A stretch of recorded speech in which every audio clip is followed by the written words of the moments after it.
Class 11 semester 1 chapter 1 এই যে অধ্যায়টি রাষ্ট্রবিজ্ঞানের প্রকৃতি ও পরিধি, এইখান থেকে আজকে আমরা 4 নম্বর পার্ট বা 4 নম্বর পার্টের আলোচনা শুরু করব।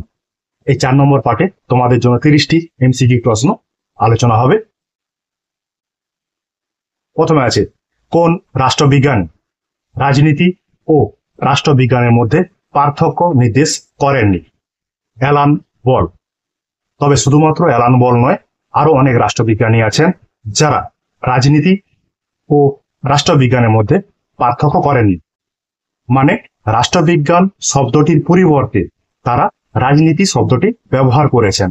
সেই সব রাষ্ট্রবিজ্ঞানীরা কারা? Aristotle, Jellinek, Sidgwick, Lipson, Laski, Alan Ball. Alan বলের নাম তো আমরা আলোচনা করলাম। তো এর বিপরীতে যারা আছে, মানে রাজনীতি এবং রাষ্ট্রবিজ্ঞানের মধ্যে পার্থক্য করেছেন, তারা কারা? তারা হলেন লর্ড ব্রাইস, সিলি এবং বার্জেস, যারা হচ্ছে তোমার রাষ্ট্রবিজ্ঞানের পরিবর্তে রাজনীতি শব্দটি ব্যবহার করার পক্ষে পক্ষপাতী। রাজার উদ্ভব, রাজার ক্ষমতার উপর প্রজাদের নিয়ন্ত্রণ প্রভৃতি বিষয় কোথায় আলোচিত হয়েছে? সংহিতায়। সংহিতায় রাজার উদ্ভব, রাজার ক্ষমতা এবং রাজার ক্ষমতার উপর প্রজাদের নিয়ন্ত্রণ, এইসব বিষয়গুলো আলোচনা করা হয়েছে। বিখ্যাত প্রাচীন রোমান দার্শনিক বা রাষ্ট্রচিন্তাবিদ কারা? এখানে 3টা নাম দেওয়া আছে, পলিবিয়াস, সিসেরো, জুলিয়াস সিজার। এই 3জনই কিন্তু বিখ্যাত রোমান রাষ্ট্রচিন্তাবিদ। অর্থশাস্ত্র এর রচয়িতা কে? অর্থশাস্ত্র এর রচয়িতা তোমার কৌটিল্য, বা তোমরা চাণক্য হিসাবেও চিনো, বা এই কৌটিল্যের আরেকটি নাম হচ্ছে তোমার বিষ্ণুগুপ্ত, যিনি মৌর্য সাম্রাজ্যের রাজ্যসভা অলংকৃত করতেন। আধুনিক রাষ্ট্রচিন্তার জনক কাকে বলা হয়? আধুনিক রাষ্ট্রচিন্তার জনক ম্যাকিয়াভেলিকে বলা হয়। বা আধুনিক রাষ্ট্রবিজ্ঞানের জনক কাকে বলা হয়? এই প্রশ্নটাই আমরা আগে আলোচনা করছিলাম, যে আধুনিক রাষ্ট্রবিজ্ঞানের জনক কাকে বলা হয়। সেই কোশ্চেনটা এখানে এইভাবে দেওয়া আছে, আধুনিক রাষ্ট্রচিন্তার জনককে ম্যাকিয়াভেলি। নীতিশাস্ত্র থেকে রাষ্ট্রবিজ্ঞানকে বৈজ্ঞানিক পদ্ধতির সাহায্যে সর্বপ্রথম আলাদা করেন কে? Nicolás Machiavelli. তবে এরকমও কোশ্চেন হতে পারে, রাজনীতি থেকে ধর্ম ও নীতিশাস্ত্রকে পৃথক করেছিলেন কোন রাষ্ট্রবিজ্ঞানী? সেটা হবে নিকোলো ম্যাকিয়াভেলি। এরকম কোশ্চেন থাকতে পারে, যখন আসবে তখন বিষয়টা নিয়ে আলোচনা করা যাবে। মার্কিন রাষ্ট্রবিজ্ঞান সংঘ কবে গড়ে ওঠে? মার্কিন রাষ্ট্রবিজ্ঞান সংঘ গড়ে ওঠে 1903 খ্রিস্টাব্দে।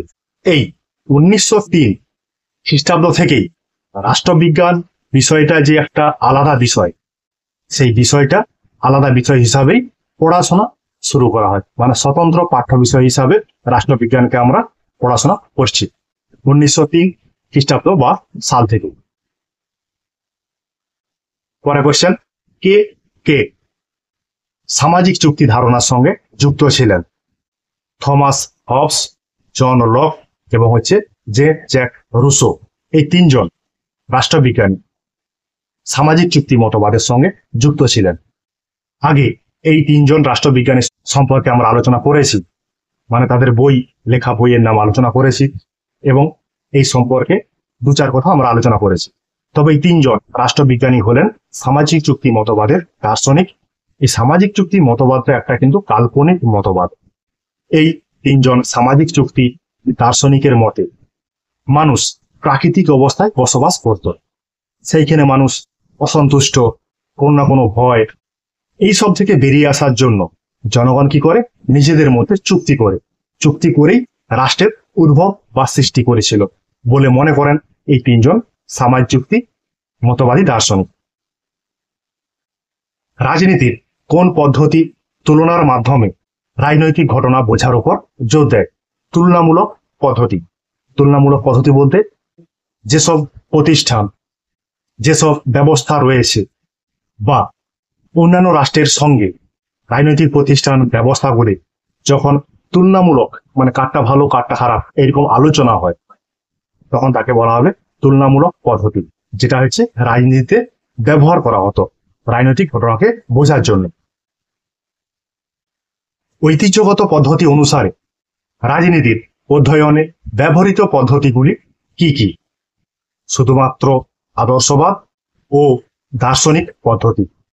আদর্শবাদ বা আদর্শবাদী বলতে তোমার বলা হচ্ছে ভাববাদী মতাদর্শ, এবং দার্শনিক পদ্ধতি বলতে যেটা অলৌকিক এবং ভাবের উপরে প্রতিষ্ঠিত একটি পদ্ধতি, সেটাকে বলা হবে দার্শনিক পদ্ধতি। 1900 সালের আগে এই ঐতিহ্যগত পদ্ধতি ব্যবহার করা হতো। এই দৃষ্টিভঙ্গির সাহায্যে রাজনৈতিক প্রতিষ্ঠান ও ঘটনাবলীর ঐতিহাসিক অনুসন্ধানের প্রবণতা দেখা যায়। কোন তাত্ত্বিক রাজনীতিতে আদর্শবাদ এবং দার্শনিক দৃষ্টিভঙ্গির ধারণার সঙ্গে যুক্ত? হেগেল। তাহলে আদর্শবাদ হচ্ছে একটা প্রাচীন এবং ভাববাদী একটি মতাদর্শ, আর হেগেল হচ্ছেন এই ভাববাদী দর্শনের জনক। এই হেগেলের মতে মনে করা হতো রাষ্ট্র পৃথিবীতে ঈশ্বরের পদক্ষেপ, মানে তিনি বাস্তবটা ছেড়ে অবাস্তবের কথা বলেছিলেন। এটাই হচ্ছে ভাববাদী বা আদর্শবাদ, বা এই ভাববাদী দার্শনিকরা ঈশ্বর দ্বারাই পৃথিবীতে সবকিছু সৃষ্টি, এটা এরা মনে করতেন।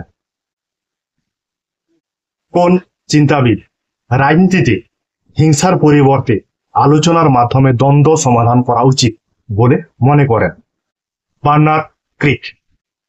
রাজনীতি মানেই যে সবসময় হিংসা, এটা মনে করা উচিত নয়, তবে কোনো সমস্যা সমাধান করার জন্য বা দ্বন্দ্ব নিরসনের জন্য আলোচনাও কিন্তু একটা পথ হতে পারে। সে পথটা কোনো সময় হিংসা হবে এরকম মনে করা উচিত নয়। এটাই তোমার বার্নার্ড ক্রিক বলতে চেয়েছেন।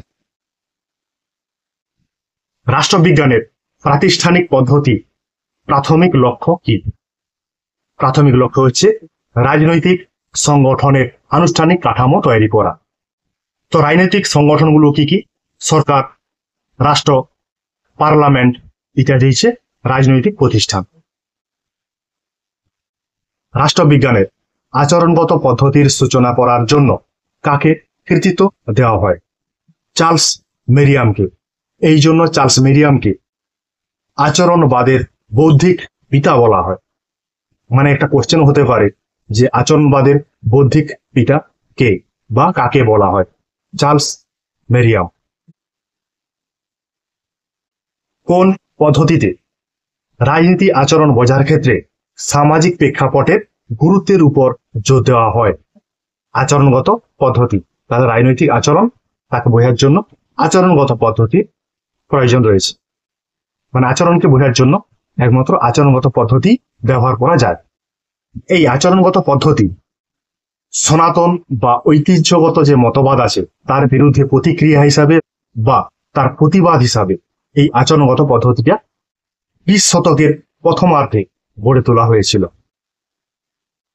রাষ্ট্রবিজ্ঞানের যে পদ্ধতি রাজনীতি ঘটনা মনস্তাত্ত্বিক শক্তির বিশ্লেষণের উপর দৃষ্টি নিবদ্ধ করে তা কি? তা হচ্ছে আচরণগত পদ্ধতি। ওই যে আগের কোশ্চেনে আমরা আলোচনা করলাম 20 শতকের 20 দশকের ঠিক শেষের দিকে আচরণবাদ গড়ে ওঠে। সেই সময় আচরণবাদ গড়ে তোলার পেছনে যেসব মনস্তত্ত্ববিদরা রয়েছেন তারা হচ্ছেন ওয়াটসন, স্কিনার, থর্নডাইক। এইসব মনোবিদরা আচরণবাদ গড়ে তোলার পিছনে অনেকটাই ভূমিকা পালন করেছেন। রাষ্ট্রবিজ্ঞানের উত্তর আচরণবাদী পদ্ধতির সঙ্গে যুক্ত কোন রাষ্ট্রবিজ্ঞানী? David stone. আচরণবাদের পর উত্তর আচরণবাদ গড়ে উঠেছিল। এই ডেভিড স্টোন উত্তর আচরণবাদকে এক নতুন বিপ্লব ও প্রকৃত বিপ্লব বলে সম্বোধন করেছেন। মানে ডেভিড স্টোন আচরণবাদ এবং উত্তর আচরণবাদ দুইটি পদ্ধতির সঙ্গে কিন্তু যুক্ত। রাষ্ট্রবিজ্ঞানের আচরণবাদী অবস্থানের প্রাথমিক সমালোচনাটি কি? বৈষয়িক সমস্যা উপেক্ষা করা। বিশ্বে যে অনেক সমস্যা রয়েছে সেই সমস্যাগুলোকে নিয়ে কিন্তু আচরণবাদ আলোচনা করেন। শুধুমাত্র ব্যক্তি, প্রতিষ্ঠান, তাদের কার্যকলাপ, তাদের ব্যবহার, এইসব বিষয় নিয়েই আলোচনা করে গেছে। এইসব আলোচনা করতে গিয়ে আচরণবাদ তার মূল লক্ষ্য থেকে বিচ্যুত হয়ে পড়েছে, যেটা কিন্তু ঠিক নয়। আর এটাই হচ্ছে আচরণবাদের মূল সমালোচনা। মানে আচরণবাদকে এইভাবে সমালোচনা করা হয়। বৈশ্বিক সমস্যা থেকে অনেক দূরে চলে গিয়েছিল এই আচরণবাদ। মার্ক্সবাদের মতে কিসের মাধ্যমে সামাজিক, রাজনৈতিক ও বুদ্ধিভিত্তিক জীবনের প্রক্রিয়াটি স্থিত রয়েছে? উৎপাদন পদ্ধতি। উৎপাদন পদ্ধতি বলতে বস্তু ও শক্তির দ্বারা মানুষ যখন কায়িক পরিশ্রম করে এবং বৈষয়িক দ্রব্য উৎপাদন করে, তাকে বলা হবে তোমার উৎপাদন পদ্ধতি। এই উৎপাদন পদ্ধতিকে আবার দুটো ভাগে ভাগ করা যায়। একটি হচ্ছে উৎপাদন সম্পর্ক, আর একটা হচ্ছে উৎপাদন শক্তি। তা উৎপাদন সম্পর্কটা কি? উৎপাদন সম্পর্ক হচ্ছে মানুষে মানুষে বা শ্রেণীতে শ্রেণীতে যে সম্পর্কের সৃষ্টি হয়, তাকে বলা হবে উৎপাদন সম্পর্ক। আর অন্যদিকে উৎপাদন শক্তি বলতে বোঝায় মানুষ ও তার শ্রম শক্তি। তাহলে উৎপাদন শক্তি এবং হচ্ছে উৎপাদন সম্পর্ক, এই দুটো একত্রে তৈরি হয় উৎপাদন পদ্ধতি। মার্ক্সবাদীদের প্রধান তিনটি দিক কি কি? এখানে আছে ঐতিহাসিক, দ্বান্দ্বিক ও বস্তুবাদী ধারণা, পুঁজিবাদীদের সমালোচনা, সর্বহারা বিপ্লবের সমর্থন। তবে এগুলোকে অন্যভাবে বলা যায়, যেমন হচ্ছে দ্বন্দ্বমূলক বস্তুবাদ, ঐতিহাসিক বস্তুবাদ, উদ্বৃত্ত মূল্য, শ্রেণী সংগ্রাম, রাষ্ট্র ও বিপ্লব। এই যে কয়েকটা দিক, এই কয়েকটা কি হচ্ছে মার্ক্সবাদের আলোচনার বিষয়বস্তু। মানে এইসব দিকগুলো নিয়ে মার্ক্স আলোচনা করেছেন। আন্তর্জাতিক রাষ্ট্রবিজ্ঞান সমিতি 1941 সালে রাষ্ট্রবিজ্ঞানের কোন কোন ক্ষেত্রগুলির উপর ভিত্তি করে শ্রেণীবদ্ধ করা হয়েছিল? মানে এখানে কোশ্চেনটা বলা হচ্ছে এরকম যে 1941 সালে রাষ্ট্রবিজ্ঞানের পরিধিতে আর কোন কোন বিষয়গুলো অন্তর্ভুক্ত করা হয়েছিল। সেটা কি কি? রাজনৈতিক তত্ত্ব, রাজনৈতিক প্রতিষ্ঠান, রাজনৈতিক গতিশীলতা, আন্তর্জাতিক সম্পর্ক। রাষ্ট্রবিজ্ঞানের কোন দিকটি রাষ্ট্র ও সরকারের মতো আনুষ্ঠানিক রাজনৈতিক প্রতিষ্ঠানের উপর দৃষ্টি নিবদ্ধ করে? রাজনৈতিক প্রতিষ্ঠান। রাজনৈতিক প্রতিষ্ঠান বলতে যেমন রাষ্ট্র, সরকার, আইনসভা, পার্লামেন্ট, বিচার বিভাগ, শাসন বিভাগ। আবার অনেকে আমলাতন্ত্রকেও রাজনৈতিক প্রতিষ্ঠান হিসাবে স্বীকৃতি দিতে চেয়েছেন। রাজনৈতিক তত্ত্বের মূল লক্ষ্য কি? রাজনৈতিক তত্ত্বের মূল লক্ষ্য হচ্ছে রাজনৈতিক সম্প্রদায়ের জন্য লক্ষ্য স্থাপন করা। তাহলে এখানে রাজনৈতিক তত্ত্বগুলো কি? রাজনৈতিক তত্ত্বগুলো হচ্ছে তোমার সাম্য, স্বাধীনতা, গণতন্ত্র, ক্ষমতা, ন্যায় বিচার, এগুলো সবই হচ্ছে রাজনৈতিক তত্ত্ব। দেখো যে কোশ্চেনটা একটু আগে আলোচনা করছিলাম, সেই কোশ্চেনটাই আছে, ম্যাকিয়াভেলি রাষ্ট্রবিজ্ঞানকে কিসের প্রভাব থেকে মুক্ত করেছেন? ধর্ম ও নীতিশাস্ত্রের প্রভাব থেকে মুক্ত করেছেন। রাষ্ট্রবিজ্ঞানে আধুনিক উদারনৈতিক ভাবনার একজন তাত্ত্বিক হলেন কে? জন স্টুয়ার্ট মিল বা জে এস মিল। এইখানে একটা বিষয় লক্ষ্য করবে যে আধুনিক উদারনীতিবাদের ভাবনার একজন তাত্ত্বিক জন স্টুয়ার্ট মিল। তার আধুনিক, তার আগেও রয়েছে এবং পরেও রয়েছে। এই উদারনীতিবাদকে তিন ভাগে ভাগ করা যায়, মানে সময় অনুযায়ী তিন ভাগে ভাগ করা হয়েছে উদারনীতিবাদকে।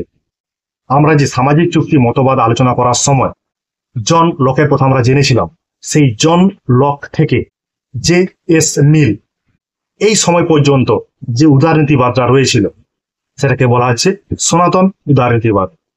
আবার জন স্টুয়ার্ট মিল থেকে 1970 এর দশক পর্যন্ত যে সময়কালটা, এই সময়কালে তোমার সংশোধনমূলক উদারনীতিবাদের জন্ম হয়েছিল। তারপর 1970 দশকের পর থেকে বর্তমান কাল পর্যন্ত যে উদারনীতিবাদটা নিয়ে আমরা আলোচনা করি সেটাকে বলা হবে তোমার সমকালীন উদারনীতিবাদ। তাহলে উদারনীতিবাদের সময়কাল অনুযায়ী তিনটি ভাগে বিভক্ত। একটি হচ্ছে সনাতন উদারনীতিবাদ, সংশোধনমূলক উদারনীতিবাদ, আর হচ্ছে সমকালীন উদারনীতিবাদ। আর এই জন স্টুয়ার্ট মিল ছিলেন আধুনিক উদারনীতিবাদের একজন তাত্ত্বিক বা জনকও বলা যেতে পারে। সর্বাধিক সংখ্যক মানুষের সর্বাধিক পরিমাণ হিত সাধন তত্ত্বটি কে প্রচার করেছিলেন? তত্ত্বটি প্রচার করেছিলেন বেনথাম। তা আমরা যে সনাতন উদারনীতিবাদের কথা আমরা বললাম, সেই সনাতন উদারনীতিবাদের একটি ধারা হচ্ছে তোমার উপযোগিতাবাদ বা হিতবাদ, যার প্রবক্তা হচ্ছেন বেনথাম। এই সনাতন উদারনীতিবাদে যে আরো তত্ত্বগুলো গড়ে উঠেছিল, এটা যেমন একটা হিতবাদ তত্ত্ব, আরো তত্ত্ব ছিল ব্যক্তি স্বাতন্ত্র্যবাদ, দৃষ্টবাদ এবং হচ্ছে ভাববাদ বা আদর্শবাদ। এই সব তত্ত্বগুলো একত্রে বলা হয় তোমার সনাতন উদারনীতিবাদ। কে বেনথামের হিতবাদকে সংশোধন করেন? মানে বেনথাম যে হিতবাদী তত্ত্ব দিয়েছিলেন তাকে সংশোধন করেছিলেন কে? জন স্টুয়ার্ট মিল, মানে জে.এস. মিল। একজন জার্মান ভাববাদী রাষ্ট্রচিন্তাবিদের নাম লেখো। সেটাকে হেগেল। তাহলে ভাববাদ বা আদর্শবাদ।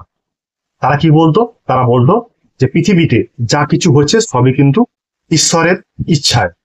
তেমন একজন জার্মান দার্শনিক ছিলেন, ভাববাদী দার্শনিক ছিলেন হেগেল। এরকম দার্শনিক আরো দুজন ছিলেন, তারা হলেন কান্ট এবং গ্রিন, মানে টি.এইচ. গ্রিন। রাষ্ট্রবিজ্ঞানে সার্বভৌমিকতা তত্ত্বের ধারণার অবতারণা করেছিলেন কোন ফরাসি রাষ্ট্র দার্শনিক? যা বোদা। তাহলে এখানে একটা কোশ্চেন হতে পারে এরকম, যা বোদা কোন দেশের রাষ্ট্র দার্শনিক? তাহলে হবে কি ফরাসি। তাহলে তোমাদের এখানে প্রশ্ন হতে পারে যে সার্বভৌমিকতা জিনিসটা কি? সার্বভৌমিকতা কথার অর্থ হচ্ছে চরম ক্ষমতা।